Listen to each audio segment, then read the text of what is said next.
할렐루야.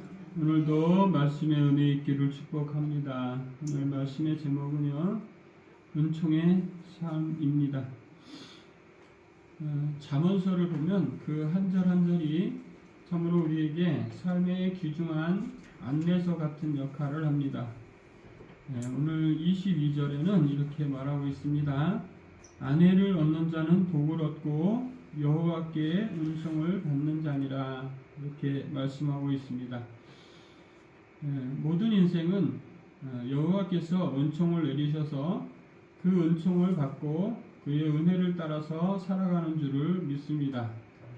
오늘 본문은 여호와의 은총을 받은 사람들의 삶의 모습이 어떠해야 하는지, 그리고 어떤 삶은 그런 것에서 멀어진 삶인 것인지를 잘 보여주고 있다고 믿습니다.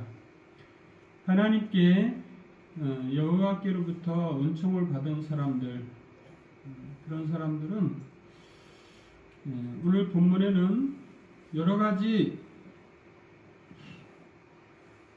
상황들이 나옵니다. 그 첫 번째 상황은요, 경쟁이 있는데 두 경쟁 상대가 둘 다 강합니다. 서로에게 지지 않는 그런 상황인 거죠. 그랬을 때 그것을 그치게 할 수 있는 상황은 무엇이냐? 바로 오늘 본문은 제비를 뽑는 것은 다툼을 그치게 한다, 이렇게 말씀하고 있습니다. 사람들은 그렇습니다. 누구나 남에게 지기 싫어하죠. 또 우리들의 인생은 옳고 그름을 되게 중요시 여기는 것 같으면서도 실제로는 그렇게 살아가지 않을 때가 많습니다. 적당히 잘못을 저지르고 있어야 저 사람도 사람이구나, 이렇게 생각하지 않습니까? 우리가 그렇습니다. 아주 예를 들면 그런 거예요. 이제 무단횡단을 한다. 근데 무단횡단을 하는 거 보면은 법이 맞습니까? 안 맞죠. 원래는 어떻게 해야 되죠? 다음 횡단보도까지 가서 돌아서 내려와야 되죠. 근데 우리는 어떻게 합니까? 우리 마음에 그 무단횡단하는 게 훨씬 더 이득이라고 생각합니다. 제가 왜 이런 말씀을 드리냐면요, 사람들은 다 정확하지 않다는 걸 설명드리고 싶은 거예요. 그래서 누구를 중심으로 설계되어 있냐면 나를 중심으로 설계되어 있다는 말을 하고 싶은 거예요. 사람들은 누구나 그렇습니다. 근데 하나님은 누구를 중심으로 설계되어 있을까요? 자, 하나님은 하나님을 위해서 설계되어 있는 게 아니라 우리를 위해서 설계되어 있는 것 같습니다.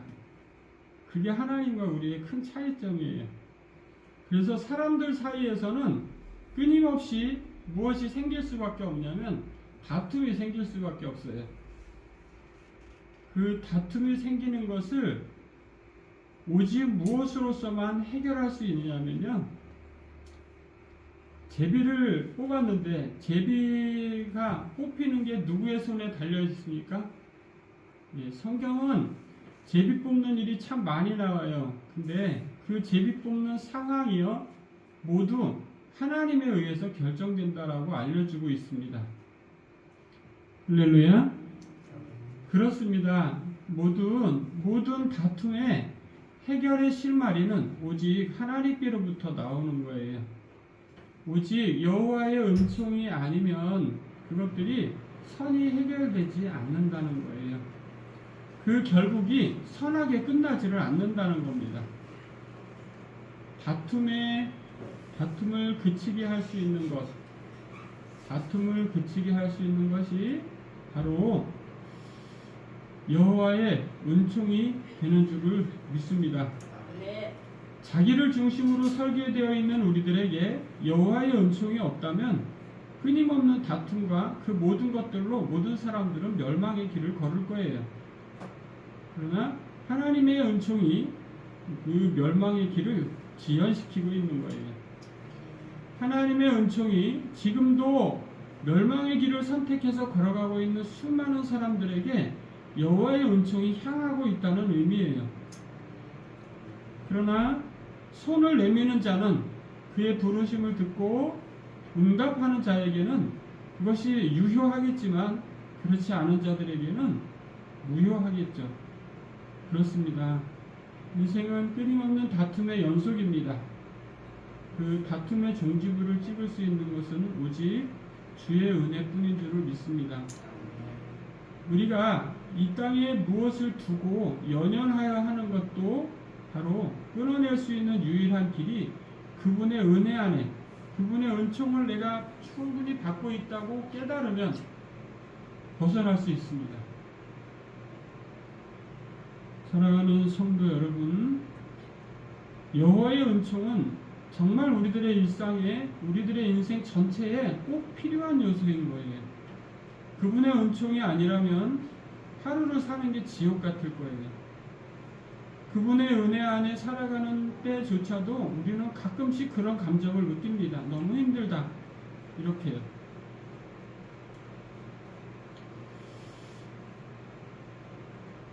내게 이루어졌으면 좋겠는 일들을 기대하고 바라는 것은 당연할 거예요. 그죠? 네, 그런데 그런 것들이 이루어지지 않는다고 할지라도 그분 한 분만으로 만족할 수 있는 것, 그것이 바로 그분의 은총이 우리에게 부어질 때인 줄을 믿습니다. 우리가 신앙생활을 할 수 있는 가장 큰 원동력이 바로 그분의 은총인 거예요. 그분의 은혜가 날마다 우리에게 부어지기 때문에 가능한 거예요. 우리는 누구를 중심으로 설계되어 있다고요? 나를 중심으로 설계되어 있어서 내가 하고 싶은 것, 내가 좋아하는 것만 하려고 한다는 거죠. 그러나 그렇게 하는 것은 하나님의 은총에 맞게 사는 삶이 아닌 줄을 믿습니다. 하나님의 은총이, 하나님이 우리에게 은총을 베풀어 주신 것을 기억하는 사람은 그런 다툼을 유발하는 행동을 하는 게 아니라 다툼을 잠재우는 행동을 할 거예요. 사랑하는 성도 여러분, 오늘 본문은 18절에 제비 뽑는 것은 다툼을 그치게 하고 강한 자 사이에 해결하게 하느니라. 해결책은 오직 주님께 있는 줄을 믿습니다. 여러분들이 해낼 수 없는 또는 이루어지지 않는 어떤 것들이 있다면 그분의 은총을 간절히 구해보시기를 축복합니다. 그러면 하나님이 반드시 이루실 거예요. 오늘 본문은 이어서 더 강렬한 선언을 합니다. 노엽게 한 형제와 화목하기가 견고한 성을 취하기보다 어려운즉 이러한 다툼은 산성 문빗장 같으니라. 다툼은 18절도 주제가 뭐예요? 다툼이에요. 19절도 주제가 뭐예요? 다툼이에요. 노엽게 한 형제와 화목하는 것, 여러분들 어떻습니까? 인생 살아본 경험으로 봤을 때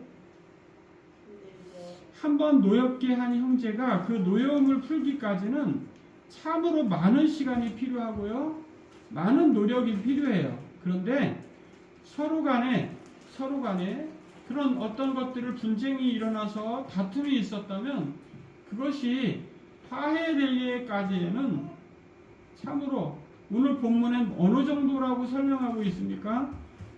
견고한 성을 취하는 것보다 어렵다고 합니다. 견고한 성을 취하는 게 어려운 일입니까? 쉬운 일입니까? 어려운 일입니다. 근데 그보다 더 어렵다라고 설명하고 있어요. 그건 무엇을 거꾸로 설명하고 있냐면, 무엇을 강조하고 있는 거냐면 형제와 화목하라는 걸 강조하고 있는 겁니다. 나를 내려놓고 형제와 화목할 수 있는 길을 택하라는 거예요. 형제가 마음 아프게 되거나 형제를 노엽게 하거나 그것은 여호와의 은총을 받은 사람의 삶의 모습이 아니어야 하는 거죠. 여호와의 은총을 받은 사람들은 노엽게 하는 게 아니라 그 반대의 길을 선택해야 되는 거예요.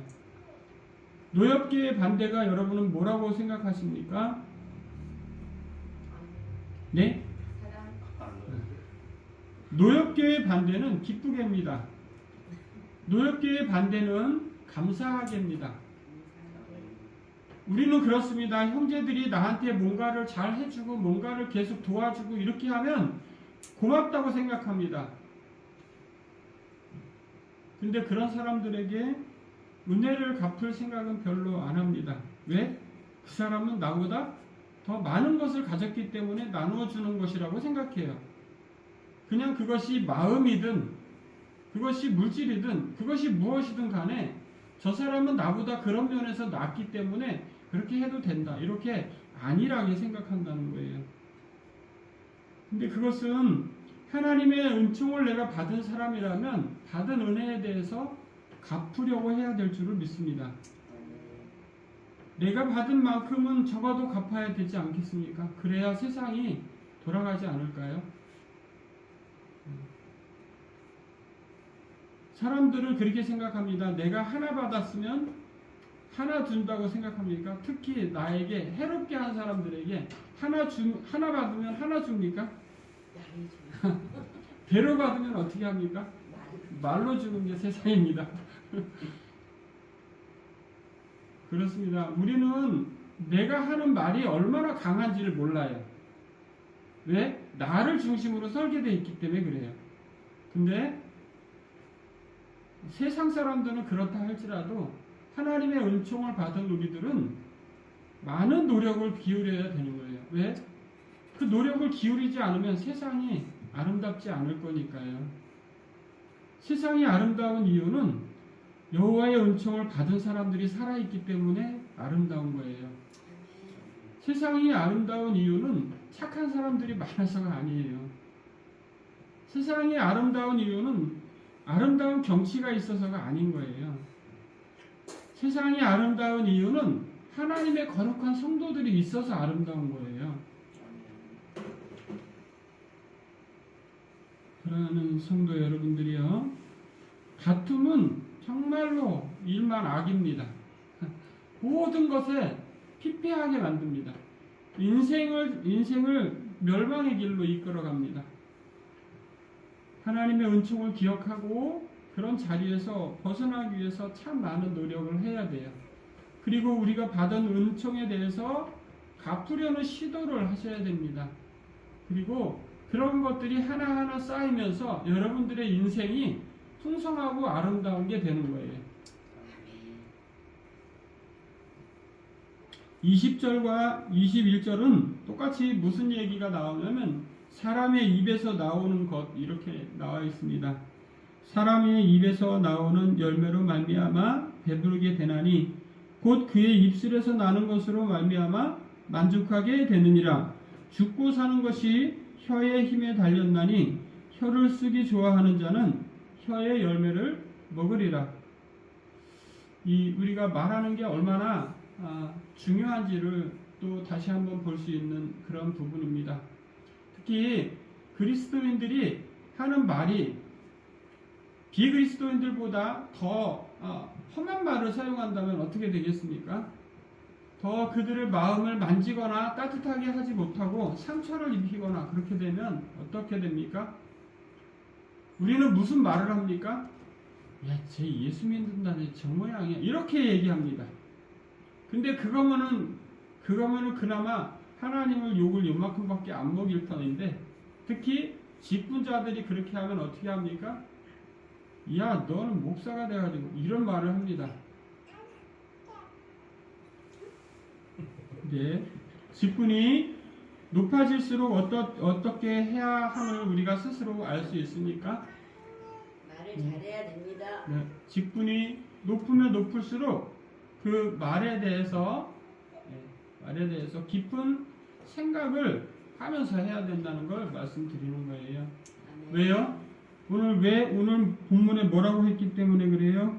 입에서 나오는 열매로 배부른다. 배부르는 게 아니고요. 맞네요. 배부르는 거 맞네요. 네. 혀의 열매를 먹게 되고 그 열매를 먹음으로써 배가 부르게 되겠죠. 그죠? 네. 맞습니다. 죽고 사는 것이 혀에 쓰기에 달렸다고 그랬습니다. 여러분, 우리의 생명은, 우리 말은요, 왜 이런 말씀이 나오냐면, 우리 말은 우리 속에 있는 게 생각에다가 그것이 말로 되어서 나오는 거예요. 우리 속에 없으면 안 나와요. 우리 속에 무엇이 있는가가 우리의 말을 결정해요. 그래서 그렇습니다. 여호와의 은총이 부어지고 하나님의 말씀이 그 속에 가득 차 있는 사람은 말을 하면 그것을 바탕으로 한 말들이 나옵니다.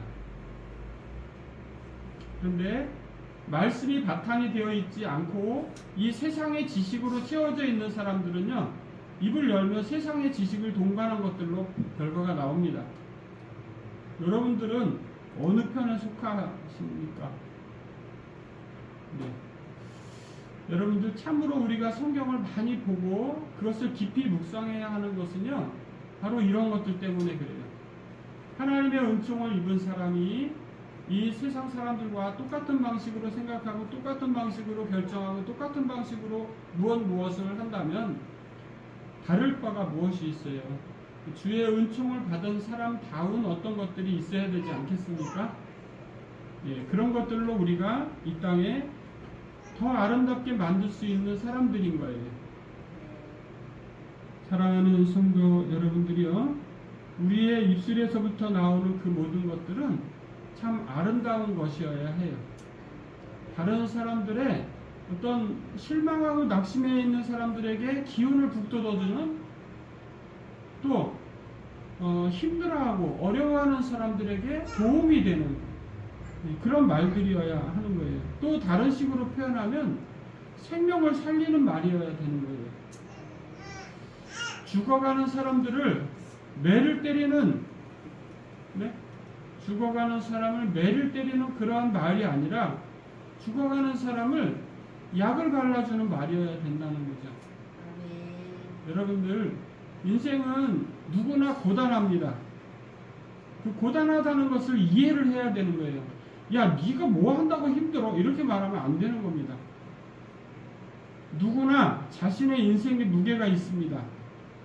근데요, 그것을 가볍다고 여기는 사람은 아무도 없습니다. 그래서요, 우리들이 말이 참 중요한 거예요. 그래요.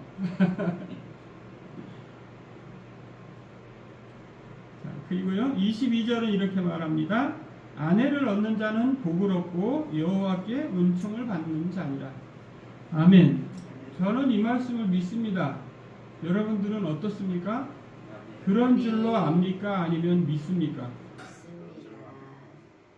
그런 줄로 알고 믿습니까? 네, 아주 좋습니다. 자, 왜요 제가 이 말씀을 믿는다고 굳이 강조의 말씀 표현을 드렸냐면요, 우리나라가 지금 어떻게 되고 가고 있죠? 저출산으로 인구가 감소의 정도가 아니라 절벽을 이루고 있습니다. 지금 둘이 결혼해서 0.7명을 낳는답니다. 그러면 둘이었다가 20년, 한 25년 후에는 딱 절반의 인구가 될 겁니다. 그죠? 그럼 또 그 인구가 또 절반이 되고 그러지 않을까요? 절반이 되려면 한 명이어야 돼요. 두 인구가 25년 만에 절반이 되려면 딱 한 명은 낳아야 돼요. 적어도. 근데 한 명이 아니라 0.7명을 낳는답니다. 두 명이 결혼해는 몇 명을 낳아야지 그게 이 세상이 그대로 유지됩니까?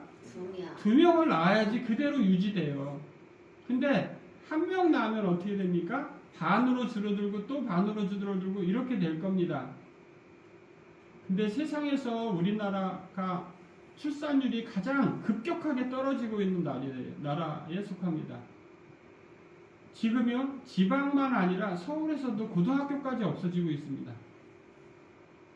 그만큼 인구가 급격하게 감소하고 있다는 걸 말하고 있어요. 왜 그렇게 됐죠? 자식 키우기가 힘들어서요? 그것도 맞습니다. 근데요, 보세요. 우리 부모들은 어땠죠? 무조건 낳자. 무조건 낳았죠. 근데 우리 때는 어땠습니까?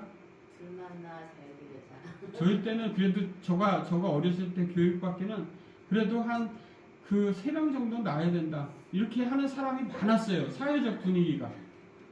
근데요, 나라에서 어떤 정책을 했냐면 산하 제한 정책을 했어요. 그러면서 2명 낳자를 했습니다.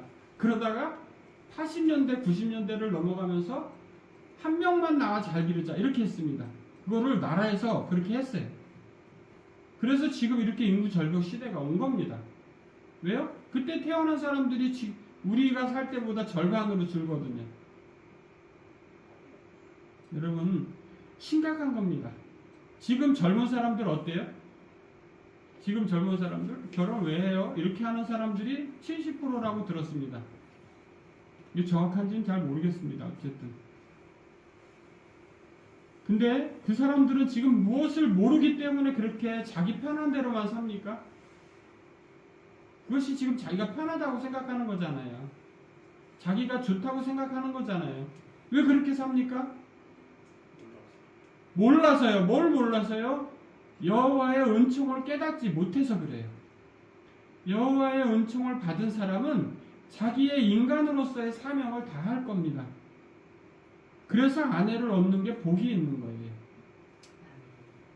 왜요? 자기의 인간으로서 해야 될 당연한 의무들을 실행할 수 있기 때문이에요. 가정이라는 어떤 체계를 통해서 하나님이 세워놓은 이 땅을 연속적으로 지속되게 어느 하나님의 택한 백성들이 남아있게 하는 큰 통로이기 때문에 그래요. 사랑하는 성도 여러분들이요, 아내를 얻는 것은 참으로 복 있는 일입니다. 그래서 심지어 성경에서는 어떻게 합니까? 1년 동안 전쟁에도 못 나가게 합니다. 그만큼 중요한 일인 거예요. 여러분, 가정이 얼마나 중요한지를 스스로 자각해야 돼요. 그리고 그것을 지키기 위해서 정말 많은 노력이 필요해요. 내가 몸이 좀 힘들고 마음도 힘들고 다양하게 여러 가지 방향에서 힘든 요소들이 작용할 수 있습니다. 그러나 그 모든 것을 무엇으로 덮을 수 있어야 되냐면 여호와께 받은 은총으로 덮을 수 있어야 돼요. 하나님의 은혜가 나에게 부어졌다는 그것으로서 모든 것을 딛고 걸어갈 수 있어야지만 행복하게 살 수 있는 거예요. 인생은 그렇습니다. 또 23절, 24절은 전혀 별개의 말처럼 보입니다. 가난한 자는 간절한 말로 구하여도 부자는 엄한 말로 대답하느니라. 많은 친구를 얻는 자는 해를 당하게 되거니와 어떤 친구는 형제보다 친밀하니라. 23절, 24절은요, 여러분들, 가난한 것은 이 땅을 살아가는 동안에 굉장히 피곤하고 힘듭니다. 예. 그래서 물질적으로도 어느 정도 안정을 취하는 것이 이 땅을 살아가는 데는 굉장히 편리할 수 있습니다. 그리고 그렇게 살아가지 않으면 참 고단한 인생을 살게 됩니다. 그래서 무엇이 되게 중요하냐면 하나님의 은총이 우리의 삶 가운데 머물러야 되는 거예요. 하나님이 물질을 얻을 재능을 우리에게 주셔야 되는 것이고, 그것이 지금 시대에는 어떤 방식으로 일하십니까? 직장이라는 걸 허락하시고, 그것이 내가 내 자영업이 됐든 일터가 됐든 어떤 것이 되었든 내가 일할 수 있는 곳을 하나님이 허락하신다는 거예요. 하나님은 아담 이후의 모든 사람에게 일을 하고 땀을 흘려서 먹고 살게 하셨지 그냥 먹고 살게 하지 않으셨어요. 왜 그러셨습니까? 원래 인생은 어떻게 태어났죠? 하나님이 처음에 만드실 때는 일 안 하고도 살 수 있는 그런 것이었어요. 땀 안 흘리고 그렇게 죽을 고생을 안 하고 해도 잘 먹고 잘 살 수 있는 그런 것이었어요. 그렇지만 인생이 무엇을 버렸어요? 그 길을 버렸어요. 그래서 어떤 벌을 받게 됐습니까? 땀을 흘려야 먹고 살 수 있는 그런 땅이 되어버린 거예요. 그렇기 때문에 이 땅에 살아있는 한 어떻게 해야 됩니까? 땀을 흘려서 일을 해야 되는 거예요. 그렇지 않으면 어떤 사람이 될 수밖에 없습니까? 가난하게 될 수밖에 없는 거예요. 우리들은 부자들을 욕합니다. 그죠? 저 사람들은 돈을 분명히 어디서 떼가지로 갈취를 했을 거야. 이런 식으로 쓸데없는 생각을 합니다. 그러나 물질적으로 풍요를 이루는 사람들은 노력하지 않은 사람이 없다는 것을 여러분들이 앞으로 해보면 아셔요. 노력한 사람이 얻는 거예요. 자기가 열심히 무엇인가를 연구하고 또 찾고 또 찾은 사람들에게 하나님이 허락하시는 거예요. 뭐랑 되게 똑같냐면요. 공부를 열심히 하는 학생이 완전 잘할 수는 모르겠지만 잘할 수 있는 거예요. 공부를 열심히 하는 사람이 잘하는 거예요. 머리 좋은 사람이 잘하는 게 아니라 공부를 열심히 하는 사람이 잘하는 거예요. 그거랑 똑같아요. 왜 그거랑 똑같냐면 이 땅에 살아가는 삶의 규칙이기 때문에 그래요. 우리는 그렇게 생각합니다. 물질을 투자해서 뭔가에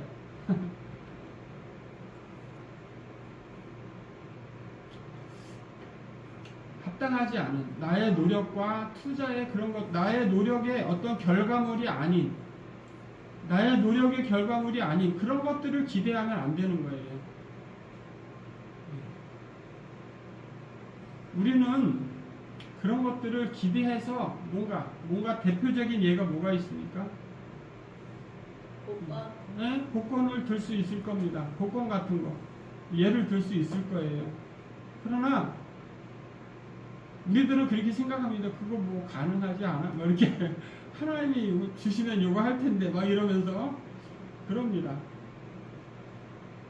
또 그렇습니다. 오늘 24절도 마찬가지예요. 많은 친구를 얻는 자는 해를 당하게 된다. 그런데 어떤 친구는 형제보다 친밀하다.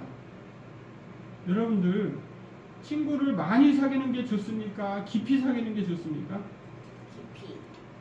네, 많이 깊이 사귈 수는 없습니까? 많이 깊이. 네, 많이 깊이 사귀기는 사실 어렵죠, 그죠? 왜요? 왜 어렵습니까? 우리가 한정된 시간 안에 살기 때문에 어렵습니다. 그리고 한정된 공간 안에 살기 때문에 어렵습니다. 근데요, 친구는 정말 깊이 사귀는 친구가 좋을 것 같지만 다 떠납니다. 언제 떠납니까? 언제? 하나님이 은총 베푸시는 것을 기억하지 못할 때, 하나님이 저 사람과 함께 있다는 것을 모를 때, 다 떠납니다. 또 하나 있습니다. 세상에 속하지 않았을 때, 내가 세상 사람들과 다르게 할 때 떠납니다. 사랑하는 성도 여러분, 정말로 내 편이 되어주고 나의 형제보다 더 친밀하게 되는 그런 친구들은요, 똑같이 예수님 믿는 사람이어야 되고 똑같은 공동체 안에 있어야 되고 나를 이해하는 사람이어야 돼요. 되게 어려운 일입니다. 여러분, 이것은 어떤 친구는 형제보다 친밀하니라, 이런 친구는 사실 없을 수도 있습니다. 수많은 사람들에게. 왜요? 사람들은 아까 처음에 말씀드렸듯이 다 누구를 중심으로 설계되어 있다고요? 나를 중심으로 설계되어 있어요. 그래서 아무리 친한 친구라도 나는 아닙니다. 그렇습니까, 여러분? 내가 친구를 위해서 죽을 수 있습니까? 되게 중요한 질문이에요. 친구를 위해서 여러분은 죽을 수 있습니까? 아니요. 근데 이 말씀이 왜 나왔을까요? 나를 위해서 죽은 분이 있어서 나온 겁니다. 아멘. 그분이 예수님이신 줄을 믿습니다. 예수가 그리스도이심을 믿고 고백하는 그 사람들이 참으로 진실한 형제들이 될 수 있는 거예요. 형제보다 더 가까운 친구가 될 수 있는 겁니다. 육신의 어떤 형제들보다 더 가깝고 친밀해야 되는 것이 교회 안에 있는 형제들인 거예요. 사랑하는 성도 여러분, 가난한 거, 부자든 그게 중요한 것보다 더 중요한 것은 바로 그들 안에 그리스도 그분이 계셔야 한다는 것이고요. 그것으로서 더 가까워질 수 있는 것들이 바로 친밀한 관계로 발전할 수 있습니다. 세상에 속했지만, 세상에 발을 디디고 살아가지만 세상 사람들과 다른 방식으로 살아야 하는 저와 여러분들은 정말 무엇을 기억하면서 사는 게 우리의 삶을 바꾸냐? 바로 그분의 은총을 기억하는 데 있습니다. 우리가 받았던 첫사랑의 은혜를 결코 잊지 않고 끝까지 그것을 지키고 갈 수 있다면, 중간에 때론 실패할 수 있습니다. 그러나 인생의 마지막까지 그것을 붙들고 갈 수 있다면 그 사람은 승리자로 남을 거예요. 여호와의 은총이 끝까지 우리에게 부어지는 줄을 믿습니다. 하나님은 절대 버리지 않으십니다. 기도하겠습니다. 주님 감사합니다. 주의 은총을 받는 자 그가 바로 나인 줄을 믿습니다. 또 한 주간도 주의 은혜 기억하며 우리의 삶을 성실히 살아낼 수 있도록 힘과 능력과 지혜로 함께하여 주시옵소서. 예수님의 이름으로 축복하고 기도합니다.